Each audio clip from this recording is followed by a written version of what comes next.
Large Josh Thompson and John McCarthy respond to Rainier Derrita's call-out of Sean Strickland and Bo Nickal's defeat. RDR recently made a big impression by calling out Sean Strickland immediately after defeating Bo in a commanding manner. On paper, this matchup is fantastic. Both men have a reputation for never stopping moving forward. Furthermore, Strickland may not be the division's biggest finisher, but his volume and pressure cause mayhem. When you combine it with Dare's aggressive submission-seeking approach, you get a bout that is almost certain to be exciting. Rainier isn't just any potential customer. This man held the middleweight and light heavyweight belts in one championship, making him a double champion. There's no question that he can make a serious run at the title, now that he's in the UFC and has already accumulated a number of significant victories. Fans adore him too. He is a new and likable challenger in the division because of his cool, unassuming exterior, which contrasts wonderfully with his unrelenting intensity inside the cage. Derrita versus Strickland, join us. That's a combination of violence and uncertainty. Bo Nickal learned, hey, there's levels to everything, and his wrestling is really good, but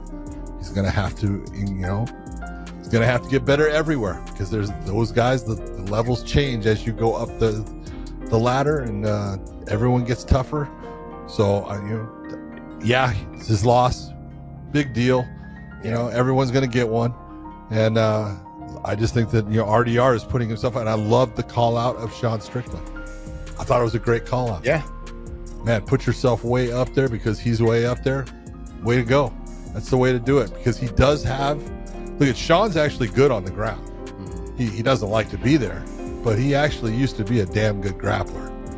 And I don't think he can stay on the ground with RDR for a full round. But I'm not sure RDR can get him there either. Exactly.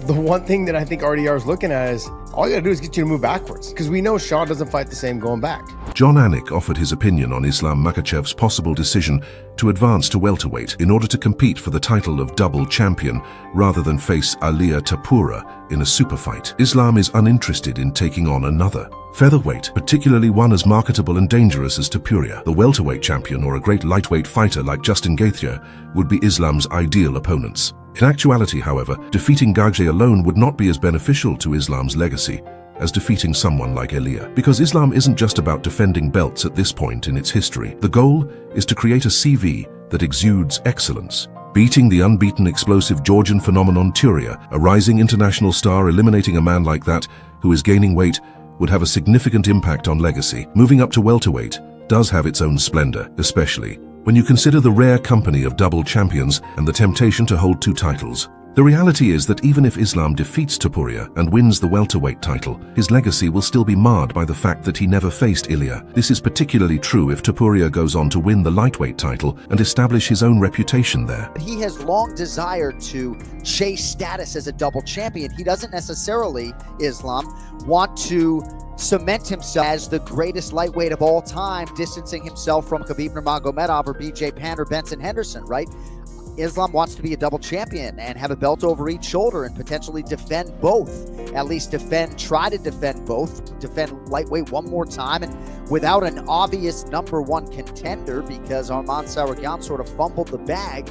I can understand why timing seems right, but of course his friend is the champion. So Ilia Topuria is everybody's cup of tea right now. The guy who, hasn't sort of met his match in the UFC. So undersized he may be, I think you can argue historically, when we look back 5 years from now, with respect to my friend Justin Gaethje, I feel like a bigger win for Makhachev's legacy would actually be to fight the natural featherweight Ilia Topuria. But if you're Islam, yeah, it's annoying after a while, right?